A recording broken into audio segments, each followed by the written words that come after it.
The void between stars was never meant to be a graveyard. Commander Vrixal Nemeth stared through the command deck viewport at the scattered remains of what had once been the pride of the Eltaran Confederation. 300 ships carrying the last survivors of a dying world. The cosmic radiation storm had appeared without warning, a churning mass of charged particles that had overwhelmed their shields and fried their navigation systems. Now the fleet drifted aimlessly, life support systems failing across dozens of vessels. "Status report," Vrixal demanded, 4 of his 6 appendages tightening into stress knots. 17 ships completely dark, Commander," replied Lieutenant Tezra, her violet skin ashen with exhaustion. "Another 42 report critical system failures. The medical vessels are overwhelmed." Vrixal's compound eyes reflected the distant pinpricks of their scattered fleet against the endless dark. 80,000 souls remained from a civilization of billions. They had escaped their dying sun only to perish here in the emptiness between systems. "The nearest habitable world?" he asked, knowing the answer wouldn't change. "Still beyond reach, Commander. Even if we could restore propulsion to full capacity, our fuel reserves are depleted to critical levels." The silence that followed was broken by Chief Engineer Osric's urgent voice over the comm. "Commander, the atmospheric recyclers on the civilian.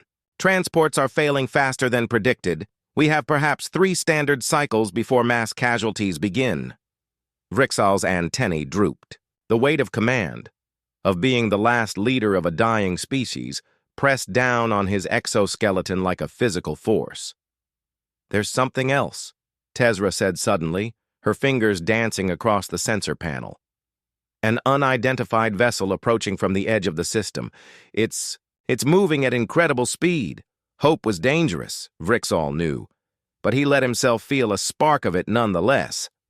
"Open communications on all frequencies," he ordered, "and prepare defense protocols." The response came not as words, but as a burst of electromagnetic signals that the ship's translator struggled to decode. When it finally did, a strange voice filled the command deck. "Eltaran Fleet. This is Captain Kalia Viridian of the Earth vessel Dauntless. We've detected your distress and are inbound to render assistance. Please transmit your status and immediate needs." Murmurs swept across the command deck. Earth? Humans? The primitive bipeds from the backwater system? The species that had only achieved faster-than-light travel mere decades ago? "They cannot help us," Osric scoffed. "Their technology is centuries behind ours." But Vrixal was already moving toward the communications array. Pride had no place when extinction loomed. "This is Commander Vrixal Nemeth of the Eltaran Confederation. We are in dire need. Our fleet is crippled, life support failing. We are the last of our kind." The human's voice came back immediately. "Understood, Commander. Prepare to receive our engineering teams. The cavalry is coming." As the human vessel emerged from the darkness, its hull gleaming under the distant starlight, Vrixal felt something he had not experienced since their homeworld began to die. Possibility. Perhaps this void would not become their graveyard after all. The human ship, Dauntless, wasn't particularly large by Eltaran standards, perhaps a quarter the size of Vrixal's command vessel, but it moved with startling agility. As it neared, smaller craft began launching from its bays, streaking toward the most damaged ships in the scattered fleet. "They're sending teams to the civilian transports first," Tezra reported, surprised. "How did they know?" "They scanned for life signs," explained Science Officer Moralty, her crystalline appendages clicking with excitement. "Their technology is unconventional. Different evolutionary path, different solutions." Captain Viridian's face appeared on the main view screen. A strange creature with only 2 eyes and bizarrely smooth skin. Behind her, a command center, bustled with activity, humans moving with practiced efficiency. "Commander Nemeth, my engineers report that your life support systems are based on photosynthetic absorption matrices. We've never seen anything quite like it, but we think we can rig temporary bypasses using our own atmospheric processors." Vrixol exchanged glances with his officers. The humans had analyzed their alien technology and developed a solution in minutes? Captain, we appreciate your assistance, but our systems are highly specialized. With respect, Commander, Viridian interrupted, we humans have a saying, necessity breeds innovation. My chief engineer, Lieutenant Orova, is already adapting your recyclers on the worst-hit ships. On a secondary screen, Vrixol watched as human technicians in environmental suits swarmed through one of the civilian transports. They moved with surprising dexterity, attaching unfamiliar devices to Eltaran systems. Chief Engineer Osric was monitoring the feeds, his skepticism gradually giving way to disbelief. They're actually improving our efficiency. They've bypassed the damaged nodes with some kind of catalytic converter. How did they even interface with our technology? The answer came moments later when a human engineer removed her helmet, revealing not a human face but the distinctive ridged features of a Juraxian. You have aliens serving on your vessel? Vrixol asked, astonished. Captain Viridian smiled. Commander, Earth is home to the United Species Initiative. When we achieved faster-than-light travel, we didn't venture into the stars alone. We invited our neighbors to join us. Lieutenant Orova is one of 37 species represented on the Dauntless. The implications staggered Vrixol. The Eltaran Confederation had always viewed other species as potential competitors or threats. The idea of voluntary cooperation between different evolutionary branches seemed illogical. Yet it was working. Ship by ship, the humans and their allies were stabilizing the failing systems. And more Earth vessels were appearing at the edge of the system. 5, then 12, then 20. The rest of our rescue fleet is arriving, Viridian explained. We've brought specialized engineering vessels, medical ships, and supply carriers. We can begin transferring your people to temporary accommodations while we repair your fleet. Why? Tezra blurted out. Why would you help us? We have nothing to offer in return. Viridian's expression softened. Because you need help. That's reason enough. For the first time in his long career, Commander Vrixol found himself speechless before an alien species. Not because of fear or diplomatic calculation, but because of something entirely unexpected. Gratitude. Captain Viridian, he finally managed, the Eltaran people are in your debt. The human captain shook her head. No debts between friends, Commander. Just pay it forward someday. Dawn broke over the makeshift camp on Proxima Station, bathing. The habitat domes in golden light. Commander Vrixol moved carefully through the temporary settlement where 10,000 of his people now resided while the fleet underwent repairs. Around him, humans worked alongside Eltarans, their disparate physiologies creating odd but effective partnerships. The atmospheric composition is holding at optimal levels, reported Dr. Imani Karim, the human xenobiologist who had been instrumental in creating habitable conditions for the Eltarans. We've successfully integrated your native flora into our hydroponic systems. Your people should start feeling more energetic within days. Vrixol's color membranes flushed with appreciation, a gesture that Dr. Karim had quickly learned to recognize. Your adaptability continues to astound me, Doctor, but I remain concerned about your resource expenditure on our behalf. Dr. Karim laughed. Commander, you're looking at this all wrong.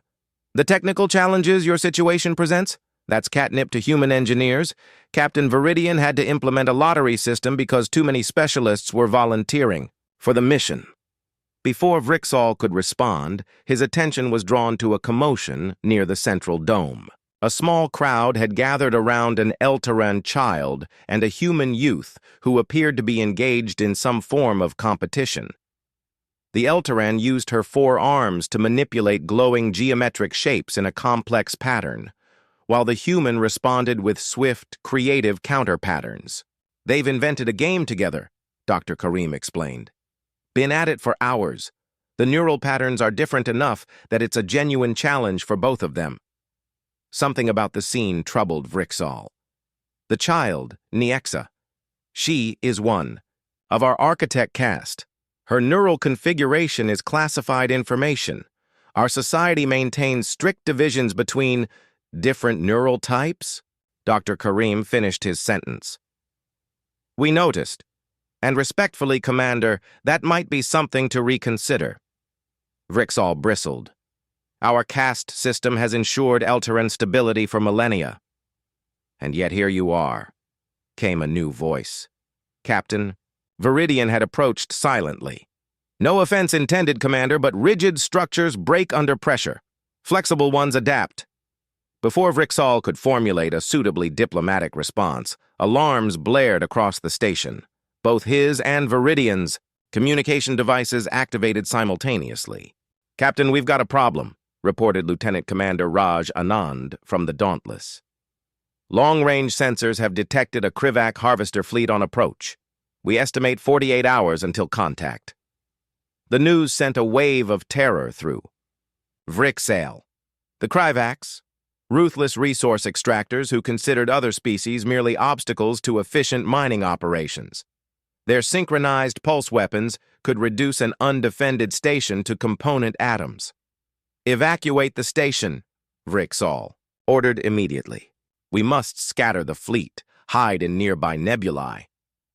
Whoa! Hold on, Viridian interrupted. Running isn't the only option. You don't understand, Vrixall insisted.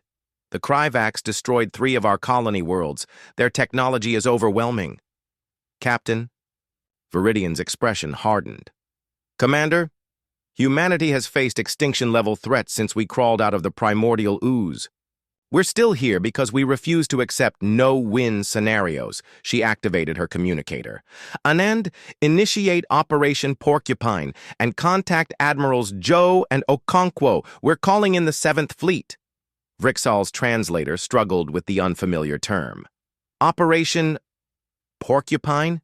For the first time since they'd met, Captain Viridian smiled in a way that displayed her teeth, a gesture that Vrixall suddenly understood was not always meant to be friendly.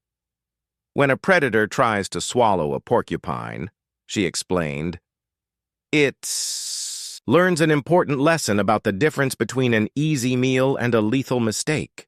As shuttles began racing between the station and the Earth vessels, carrying equipment and personnel, Vrixall realized that he was witnessing something unprecedented in his people's history.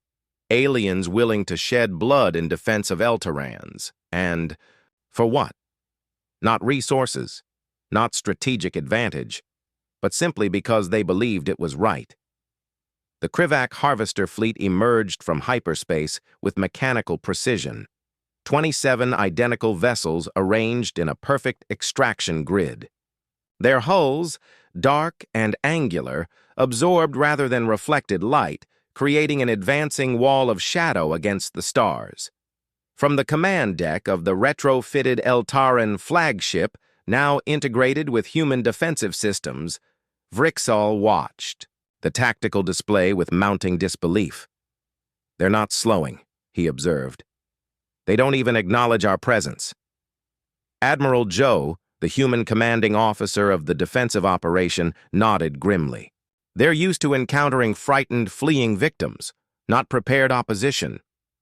Around them, the combined human Eltaran fleet had arranged itself in what Admiral Joe called a hedgehog formation, defensive clusters designed to provide overlapping fields of fire while presenting no critical vulnerability to the enemy. All ships report ready, Admiral, Lieutenant Orova announced, her Juraxian features set in determined concentration. The Eltaran shielding technology has been successfully merged with our defensive arrays. The innovative combination had been Chief Engineer Osric's idea, a synthesis of Eltaran radiation deflection technology with human kinetic barriers. The result was a hybrid defense system that neither species could have developed alone. This is Admiral Joe to all vessels, the human commander broadcast. Remember your training. Hold formation and wait for my signal. These bullies aren't used to their victims fighting back. The Krivac fleet continued its inexorable advance, finally deigning to acknowledge the defenders with a series of scanned energy pulses. the equivalent of prodding prey to gauge its response. "They're targeting our weakest ships first," Vrixall noted bitterly. "Standard Krivac hunting protocol." "Let them think they've found a vulnerability," Admiral Joe replied calmly. When the first Krivac energy lances shot forth, they encountered not the expected unshielded targets, but a previously hidden layer of reflective defense drones, another human innovation. The destructive energy cascaded back toward the Krivac vessels, overwhelming their forward shields. "Now!" Admiral Joe ordered. The combined fleet surged forward in perfect coordination. Human vessels, nimble and swift, darted between the larger Krivac ships, deploying what they called disruptor mines that adhered to enemy hulls. Eltaran cruisers provided covering fire with their superior long-range weaponry. For the first time in recorded history, the Krivac extraction force found itself on the defensive. 3 of their vessels had already gone dark, their systems compromised by technologies they had never encountered. "They're adapting," warned Lieutenant Commander Anand, "changing formation and bringing secondary weapons online, a massive energy surge built within the central Krivac vessel, their planet killer, capable of vaporizing small moons." "All ships, brace for impact," Joe commanded. But before the devastating weapon could discharge, a new signal appeared on the tactical display. From the far side of the system, a fleet of sleek, crystalline ships emerged. Vessels unlike any Vrixall had ever seen. "Reinforcements?" he asked, confused. Admiral Joe shook her head, equally surprised. "Not ours." The newcomers oriented themselves directly between the human Eltaran fleet and the Krivac force. A communication signal pulsed across all frequencies. "This is High Arbiter Telzin of the Myriad Consortium. By authority of the Galactic Concord, we declare this system protected under Article 7 of the Non-Interference Statutes." The effect on the Krivac fleet was immediate. Their weapons powered down, and without so much as a parting threat, they reversed course and disappeared back into hyperspace. "What just happened?" Vrixall demanded. Captain Viridian, who had joined them on the command deck, was staring at the crystalline ships with undisguised wonder. "I think we just got noticed by the grown-ups." Admiral Joe's communicator chimed with a private message. After listening for a moment, she turned to Vrixall and Viridian with an expression of stunned disbelief. "The Myriad Consortium wishes to open diplomatic relations," she said slowly. "Not just with humanity, with the human Eltaran alliance." "But we have no formal alliance," Vrixall protested. Captain Viridian raised an eyebrow. "Don't we? We just fought side by side against a common enemy. On Earth, we call that the beginning of a beautiful friendship, the Great Hall of the Myriad." Consortium sparkled with crystalline splendor, its vast dome revealing the spectacular dance of twin suns above. Representatives from over 300 spacefaring civilizations had gathered for an event unprecedented in recent galactic history, the formal induction of 2 new species into the Concord. Commander Vrixall Nemeth, now bearing the title of Ambassador, adjusted his ceremonial vestments as he prepared to address the assembly. Beside him, Captain, now Admiral, Kalia Viridian stood resplendent in her dress uniform, the insignia of the United Species Initiative gleaming on her collar. "Nervous?" she asked quietly. "Terrified," Vrixall admitted.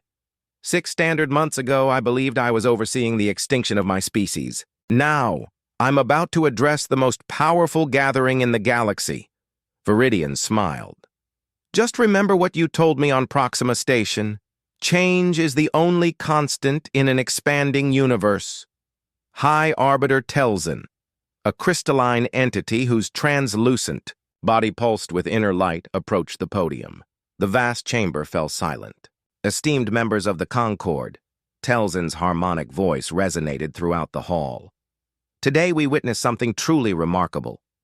For over 10 millennia, the Concord has observed an evolutionary principle. Advanced species must discover the greater galactic community through their own achievements, at their own pace. Telzin's light patterns shifted to a formal configuration. The species known as humans achieved faster-than-light travel merely 3 of their decades ago, an eye blink in cosmic time. By our established protocols, they would not qualify for contact for at least another century. Murmurs rippled through the assembly, some approving, others clearly concerned. Yet, Telzin continued, these humans demonstrated qualities that transcend our traditional metrics. When they encountered the Eltaran fleet, a civilization far more advanced than their own, they did not react with fear, envy, or opportunism. They responded with compassion, ingenuity, and courage. The Arbiter gestured toward Vrixal and Viridian. Together, these two species created a synergy greater than the sum of their parts. They transformed imminent tragedy into a new beginning, and when faced with aggression, they stood unified not out of strategic calculation, but moral conviction. Vrixal stepped forward, his 4 hands clasped in the traditional gesture of respect. Honorable representatives of the Concord, I stand before you not as the last commander of a dying species, but as the first ambassador of a reborn civilization. The Eltaran people have learned a profound lesson from our human allies, one that I believe may benefit all of us. He paused, gathering his thoughts. For millennia, the Eltaran Confederation prided itself on self-sufficiency. We believed that true strength came from independence. In our darkest hour, we discovered a deeper truth. The greatest strength comes from interdependence. Admiral Viridian stepped forward to join him. And we humans have learned that the measure of a civilization isn't its technological advancement, but how it uses whatever technology it has. Compassion isn't a luxury, it's an evolutionary advantage. High Arbiter. Telzin's crystalline structure glowed with approval. It is precisely this wisdom that has led the Council to make an unprecedented decision. Earth and New Eltara will be granted full membership in the Concord, not separately but as founding members of the first recognized symbiotic alliance. A wave of astonishment swept through the hall. Such an arrangement had never been formalized in Concord history. Furthermore, Telzin continued, the human model of the United Species Initiative will be studied as a potential framework for greater cooperation throughout the Concord. Their pay-it-forward philosophy represents an evolutionary step in interspecies relations. As the assembly erupted in a cacophony of diverse communication forms, some enthusiastic, others skeptical, Vrixal turned to Admiral Viridian. When your ship found us drifting in that forgotten corner of space, I never imagined it would lead to this, he said quietly. Viridian's eyes gleamed with emotion. That's the thing about humans, Ambassador. We're terrible at accepting limitations, perhaps because we've faced extinction so many times ourselves. The Krivaks called you primitives, Vrixal observed. Technologically, compared to many here, we are, Viridian acknowledged. But technology without compassion is just sophisticated barbarism, and compassion without action is just sophisticated indifference. As they stepped forward together to formally accept their new status in the galactic community, Vrixal reflected on the strange cosmic fortune that had transformed disaster into destiny. The void between stars had not become the graveyard of his species after all. Instead, it had become the birthplace of something unprecedented, a bond between worlds that would reshape the very fabric of galactic civilization. The final words of his address to the Concord would be recorded in the annals of 1,000 worlds. We were stranded in the stars without hope, until humanity reminded us that no species is truly alone in this vast universe. Together, we reach heights that none could achieve in isolation. This is not merely an alliance of convenience, but a testament to a universal truth. The greatest frontiers are crossed not by the strong or the clever, but by those willing to extend a hand across the darkness.